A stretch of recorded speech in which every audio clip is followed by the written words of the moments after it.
Alrighty, guys. So it looks like we are doing a recorded AfterSchrock again. I apologize, it's not live. I don't understand what the heck is going on with Facebook right now. I tried a couple different things here today. I'm gonna try one more different thing. I checked the internet speed. I'm gonna check it again just now. Just do a quick speed test to make sure that it's not the internet in the building here. Because if it's the internet here, there's nothing I can really do about that. But if it's, my download speed looks good, but it's my upload speed I'm concerned about. All right, so, wow, let's see. So I know I have a list of things to talk about because I was prepared for this week just in case I had to do an AfterSchrock that was recorded. I can't say, guys, remind me what I'm forgetting, tell me what I'm doing. All right, so for the AfterSchrock, well, first off, this whole thing with the maintenance checkup is crazy. It is absolutely crazy. So we are right now checking in a ridiculous number of computers. So if you are thinking about coming in on Monday, I implore you come in today. Come in today, not Monday. Because I know, technically all the restrictions, the 21 days are over, right? 21 days to stop the spread. And now the 21 days is over, but you see how the governor squeaked out an extra 3 days by making it a Monday reopen? He ended it on a Friday and then made it a Monday reopen. Pretty crazy, right? Pretty smart. So technically you're in a never land right now, but come on out. If you want to come out, we can take your computer in today. It's probably not going to get up on the bench today because the service centers are pretty busy and it's a short day. We're only open for 5 hours today. I can tell you though that my staff does have permission to stay late and they are planning on staying late to keep things moving forward as quickly as possible. So there's that. The second thing is if there is anybody out there who's looking for a new computer, the holiday specials are on the website. They will be there through the end of the day Monday, provided that any remain. There's 5 of each, 5 desktops, 5 laptops. When they're sold, and at the end of the day Monday, we're going to turn off the sale. So if that's something you're looking for, if you think that would be a good way to spend, like the other caller said, spend your stimulus money on that, they're there for you as well. The laptops, I believe we have 3 of them in stock in the service center. They're not prepped and ready for sale to go out the door yet, but they are in stock. So at least there's not going to be a long wait for them. And if you purchase one, we would obviously get it ready as quickly as possible so you could pick it up same day. Which is weird. All of our computers are in stock in all service centers now. We have all the desktops, all the laptops. You can walk into any Schrock Innovations, purchase a computer, and walk out same day with it. In the history of the company, we've never had that. Everything has always been built to order. But, the pandemic changed a lot of rules for a lot of people, and this is one of the rules that changed for us. We can still modify the computers. We can still change things out, upgrade them. We have a lot of people who've asked us for upgrades and different things. It might take us an extra day to get the upgrade work done, but then once that's done, you can take the computer home with you, and it works out pretty slick. So I think this is going to be the new normal for Schrock, which is a good thing, right? Faster service, because the guys have always told me, Thor, if we had computers in stock, we would sell way more computers. Because we have people that come in and they need a computer today, then they go across the street to Best Buy and they buy the computer, then they bring it back over here for us to do the transfer work and the security work and everything else. If we just had them in stock, people would buy them. And so now we have them in stock, and my guys weren't wrong. People are buying them. So, I think we sold 2 computers yesterday, which doesn't sound like a lot, but if you aggregate that over a month at 2 computers a day, that's 60 computers a month. Normally for the holiday special, we sell about 150 computers. So 60 in a month of regular computers is pretty sizable sales numbers.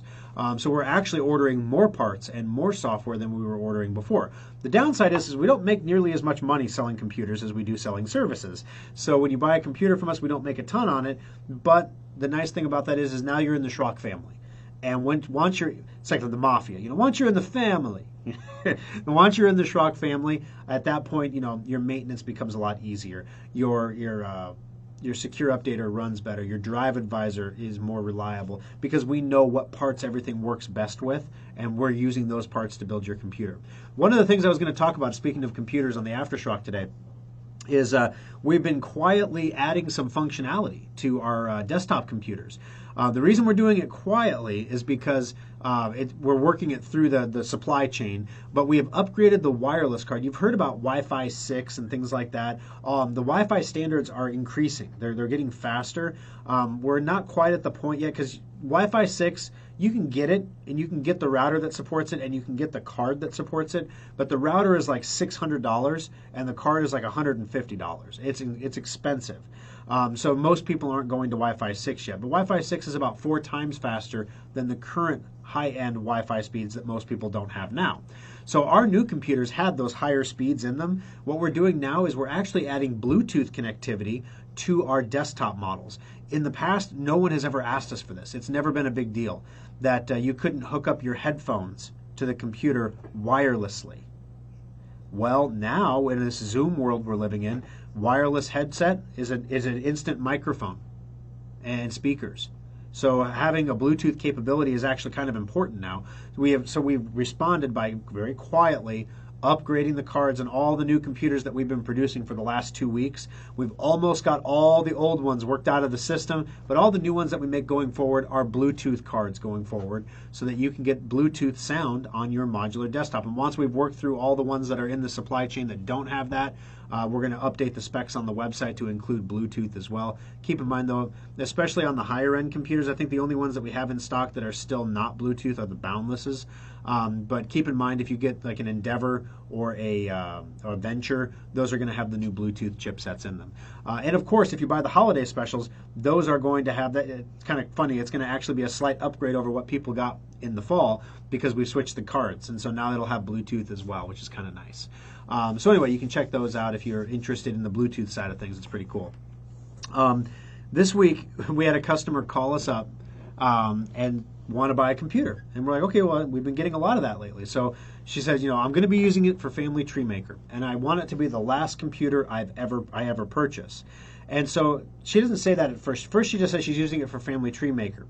And then she says, and I want it to have like 64 gigs of RAM, and I want it, she goes, I was thinking about a Ryzen 7, but is there anything faster? So she's getting the Ryzen 9, the higher end Ryzen. It's not quite a Threadripper. That's the fastest one.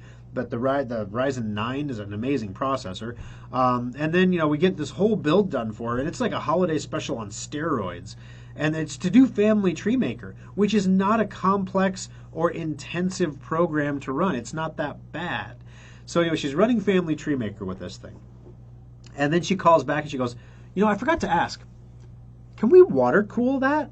We're like, what the heck are you doing? Okay, we can water cool it. This thing is a computer. My guys are like, I would game on this computer. Except she said, I don't need a great graphics card. That's the only thing she left kind of normal was the graphics card.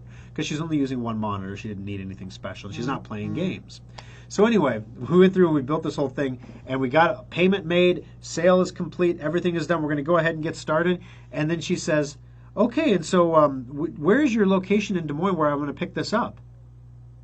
And we were like, oh, what? We kind of assumed you were coming here because you didn't ask for shipping. We're not in Des Moines yet. When are you going to open Des Moines?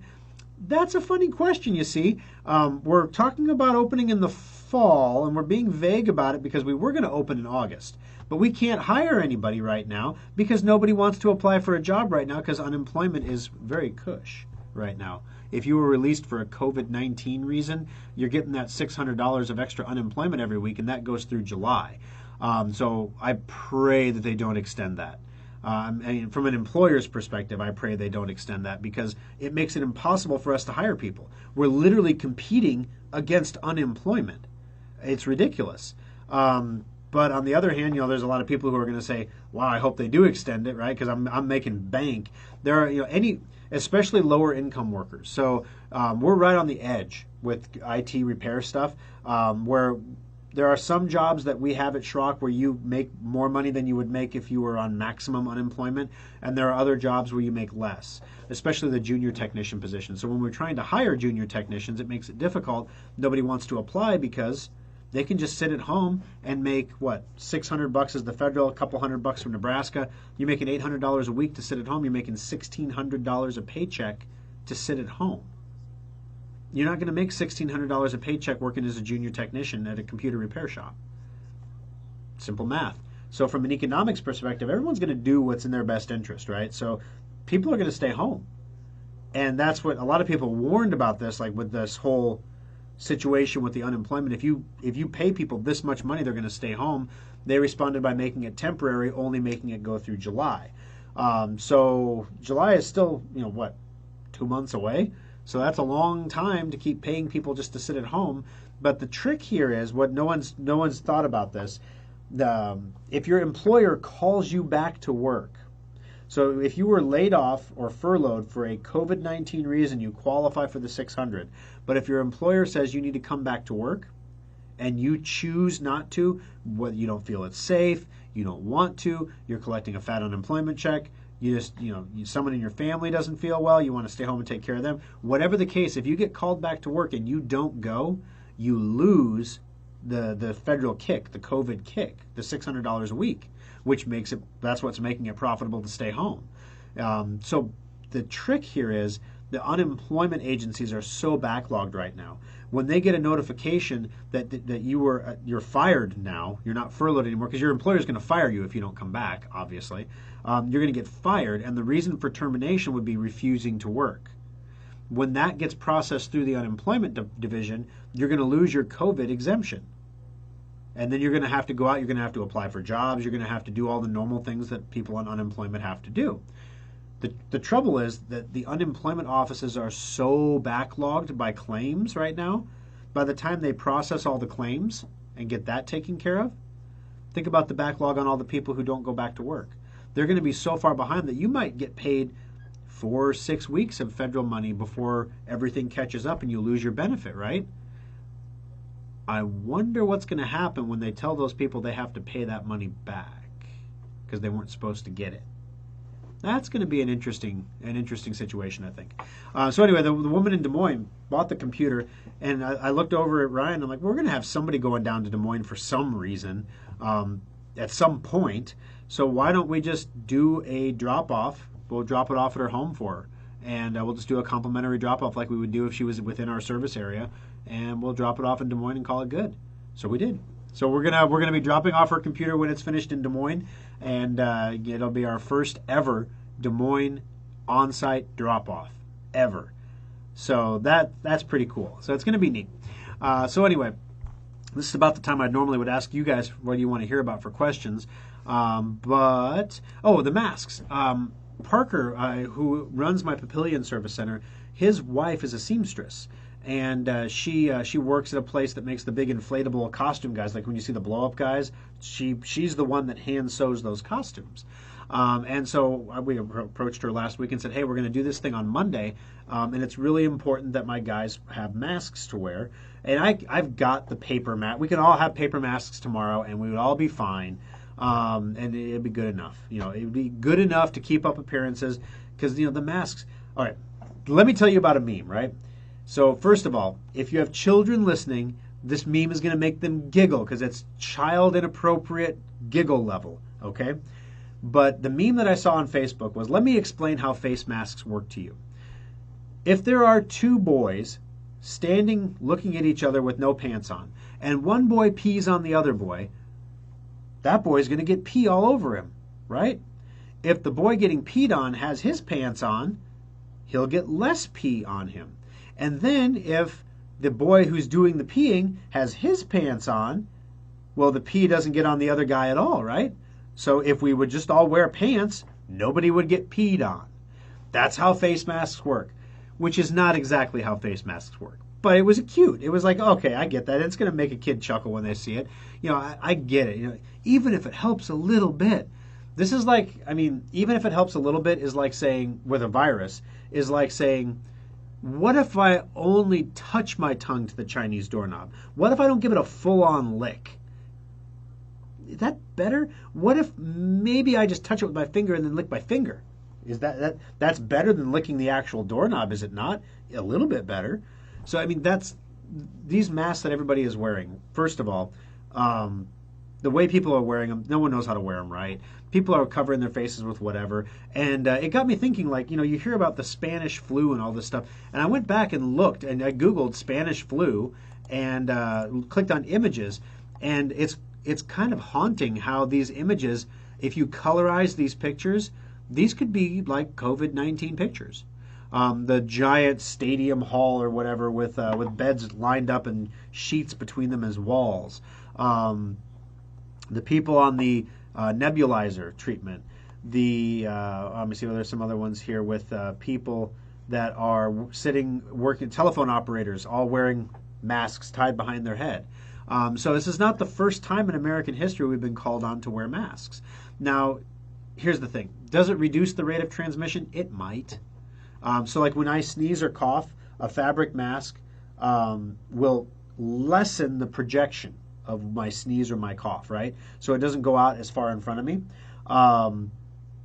But it stays on the mask, right? So if I am COVID infected and I'm sneezing or coughing, I'm going to be touching my mask, and then I'm going to be touching other things. The next thing is, if you're talking about, thinking these masks are going to protect you from COVID, as you breathe in and out, your mask is filtering the virus, which means you've got a mask full of virus at the end of the day. How long are you going to be breathing through that mask before you have to wash it, clean it, touch it? I mean, like I said, guys, some of this stuff is feel-good stuff, but I wanted my guys to have, we could just put them in masks, and that's all we have to do is if a TV camera shows up, everyone's wearing a mask, right? I didn't want to do it that way. I wanted to actually have a mask made that would be comfortable for them to wear, because they're guys, they're young guys, they're not going to want to wear the masks anyway. Number two, they make everybody look like Optimus Prime. I mean, seriously, like, imagine me doing the radio show. I thought about wearing a mask for the radio show just for grins, but, too soon. Yesterday, I wore my Thanos t-shirt out to the grocery store. For those of you who are Marvel fans, it says Thanos 2020. For those of you who are not Marvel fans, Thanos is it's fiction, right? He's the guy that goes through all these machinations to be able to snap his finger and make half the population go away. Because it's population control, basically. It's the evil side of population control, or eugenics. We're going to make half the population go away. There'll be so many more resources per capita then that everyone's life will be amazing if only half of everybody would die. And so I'm like, I didn't even think about it. It was like, I put on some weight. It was my largest t-shirt. I put it on, okay? I went out the door, and I'm walking through the grocery store with my Thanos 2020 t-shirt, and I'm leaving Hy-Vee, and this guy looks at me, one of the employees goes, yes! Like, just comes up out of nowhere and goes, yes! And I'm like, you're welcome. Like, it was the first thing that came to mind. I had no idea what he was talking about. I'm like, you're welcome. And his friend's like, oh my gosh, I'm not with this guy. Oh my gosh. And as I'm walking away, I'm like, oh yeah, he's the Thanos shirt. So he wants all the crazy people to go away. But the problem is, you don't know which half is going to get snapped. It could be all the sane people leaving all the crazy ones behind. See, you never know. So anyway, we're all kind of just over the whole quarantine thing, and I get it. And here's the thing, guys. Unofficial advice. Compute this. Unsolicited Thorstradamus advice. I'm getting nervous a little bit that there was a big story this weekend that Warren Buffett is lost $50 billion in the middle of this. Because he was heavily invested in airline stocks, so that's why he lost a bunch of money. But he's not buying anything right now, and when he's not going to buy anything, it seems to me that there might be another decline that might be in the cards. Again, I'm not a stock advisor. I'm not a financial analyst of any sort. I'm a dumbass guy that runs a computer show who's giving financial advice. So if you want to listen to that guy, that's on you. But honestly, if you weren't in the market last month, you missed out on the best stock market rally in like ever. I mean, the market was dramatically up last month. And I was about 50% in. I still was 50% in my bonds, my government treasuries. But I took half the money and put it back to work, and sure enough, I made some money. But now I'm wondering this month, there's a little saying that says, win in May, run away, like go away. Stop investing in May, go away. Just forget May exists, take a month off, come back in June. The more things I'm hearing, the more I'm thinking maybe that might be good advice. But of course, you don't want to miss the rally, right? Because especially if you took a hit, if you rode the whole thing down, you want to ride it back up. So it's going to go like this, right? And if you have enough time, you should just sit still. You shouldn't do anything, because you can ride the ups and downs, and it's going to end up higher years from now than it is now. It's going to, just from inflation, it's going to end up higher. But if you're close to retirement, you might not have years to ride it out. You might want to try to make the short term a little less painful. So I don't know. I'm seriously thinking about pulling. I'm about 50% in right now. I'm thinking about dropping down to about 25% in, so that way, if there's a big rally, I'm at least catching some of the wind in the sails.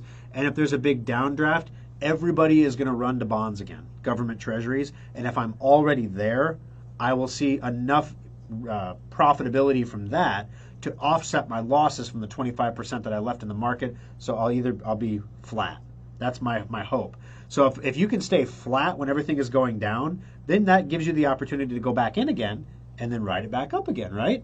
So it's the opposite of the destruction of money that happened in the Great Depression. It was like a giant Pac-Man just chomping money. People kept buying the dip, and then they'd get kicked. And then they'd buy that dip, and then they'd get crunched. And they'd buy that dip, and it would go up. Yay, I'm winning. And then they would go down, and they get crunched. And it was just this constant trash compactor of money just getting destroyed. We don't want to see something like that happen, but it's pretty certain, guys.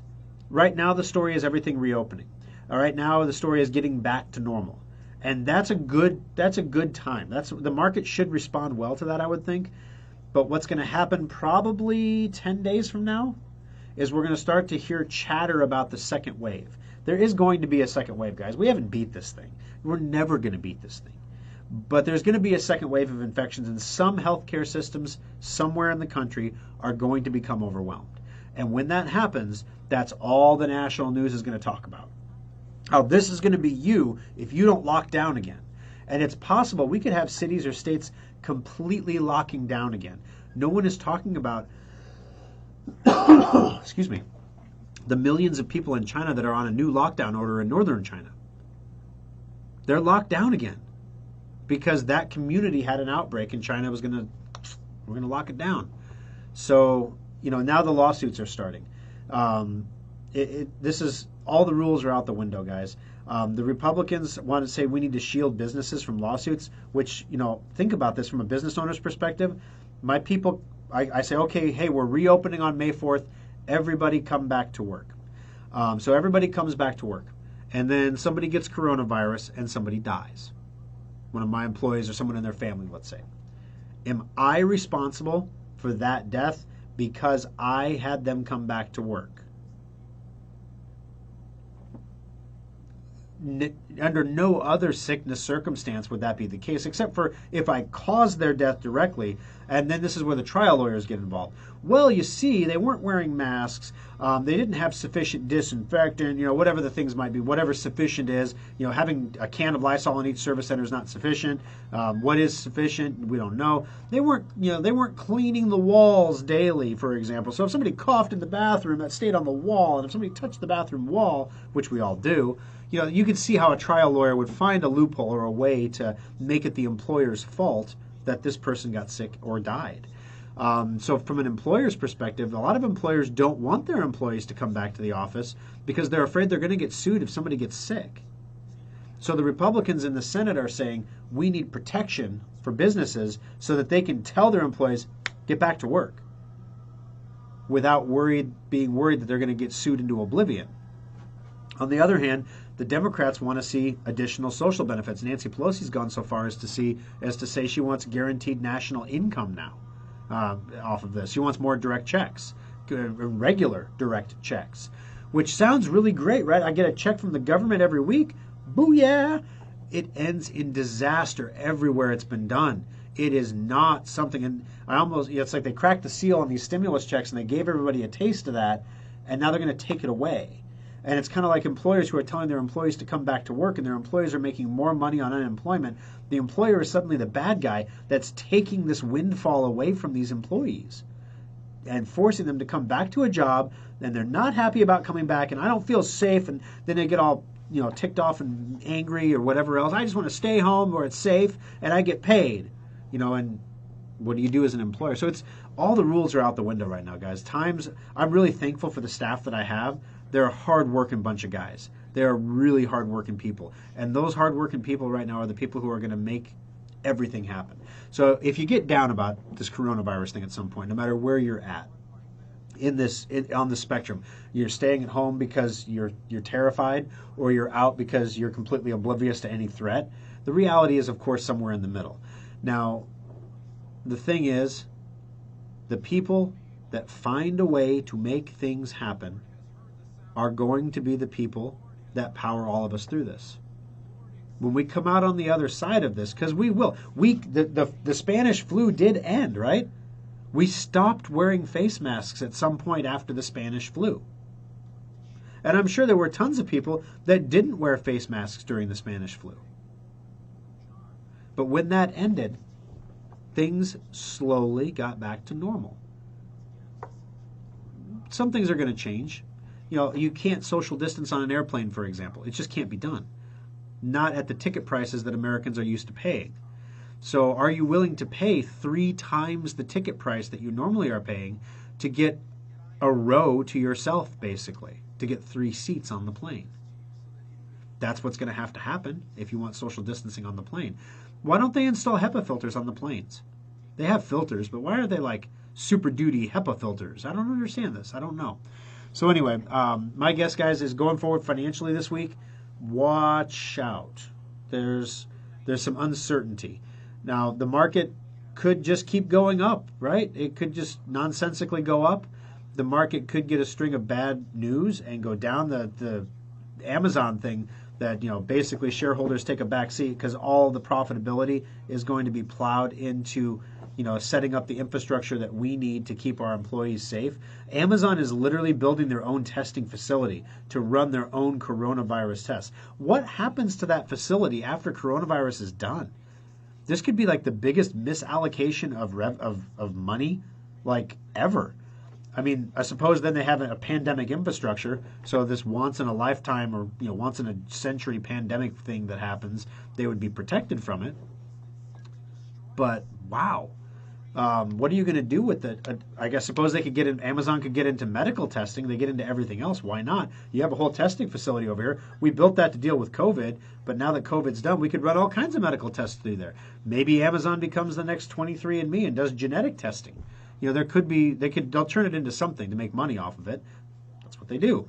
So anyway, so this week in the service center, the big deal is the free maintenance on Monday. Make sure you come in today if you can. The second thing is to make sure that that you're getting your drive advisor. Make sure your drive advisor is working. Make sure that is keeping track of your hard drive's health, and make sure your secure updater is running. Make sure that everything is current and up to date, because in the next, I would say there's going to be 1 week of time. I don't think next Sunday I'll be here, hey, the Microsoft update is out, but the Sunday after that, I very well could be. So take a moment to make sure that your computer is all ready for it. If you want to come in for the maintenance, this would be a great time to do it, because we're going to go through your whole computer and test everything. If there's any problems with the hardware, we're going to find it. So yeah, it's completely up to you guys, but hopefully I'll see you on Monday. I'm planning on starting my day off in the Papillion Service Center in the morning first thing, and then pretty rapidly moving over to the Omaha Service Center, because they appear to be the service center taking the most volume. So I want to make sure that I can add a set of my own hands to help move computers or check things in or get things done. We've got tablets for the guys so they can go out to cars and check people in. The custom masks that we're having made, that Parker's wife is making, have adjustable nose pieces built into them. They're fabric masks. They're tie masks. They're washable, which is nice. And they will actually filter, which is great. That's what we want. The type of material that you use in these masks is important. So we'll have the masks. I'm going to pick those up hopefully sometime this afternoon so I can get them all to the service center so they're there first thing on Monday morning. Alrighty, folks. Restaurants are opening around the metro areas for the first time. So if you are comfortable going out to a restaurant, I will be okay. I've gotten very used to I eat eggs every morning, and I've become very used to making my eggs at home at this point. I'm going to go to First Watch on Monday morning and have breakfast. Because number one, I just want to see how it works. You're going to have to wear a mask and everything like that. I just want to see, how does limited dining work, number one. Number two, I want to, I have a busy Monday, so I don't necessarily have time to cook and wash my dishes and do everything else that I would normally do on a Monday, on a quarantine Monday. So I want to make sure I'm in and out quickly so I can get into the service center in Papillion before it's open, so that I can start getting all the checks, all the automated tasks going, so that when the guys come in at 10, all the computers on the bench are either running automated tasks or they're done with their automated tasks. And then we can turn around and get them dropped off the bench, get them sanitized. All the shops have sanitizing cleaning solution that we're wiping all the computers down with to get everything nice and clean when it goes out the door. So all in all, it's going to be a really productive, maintenance deal. But I want to make sure I'm there early. So if you're in that same boat where you have something, going on Monday, I would encourage you, if you feel comfortable doing it, go out and visit one of these restaurants. They have such unknowns right now. So they would appreciate your business, and they would probably just appreciate your presence. Just the fact to know that if they reopen the doors, people will come back. Imagine the uncertainty right now if you're a restaurant owner. If I open my doors again, we've been doing this carry-out, takeout thing. Are people going to keep doing that? Or when I open my doors, are people going to actually want to come in and dine with us? And if they don't, what am I going to do? I have this giant building. I don't need a giant building for takeout orders. So imagine the uncertainty right now, guys. So if you're comfortable doing it, go out and enjoy a meal at a restaurant on Monday. They would appreciate it. Just your presence would mean a lot, regardless of what you're ordering. But it is limited dining, so also be aware of how long you're camping at the table. Because they can only have so many people in the building. So you got to get in and get out so that somebody else can come in and enjoy the table too. All right, that's it for today, guys. We'll talk to you again next Sunday and maybe even see you on Monday. Have a great afternoon.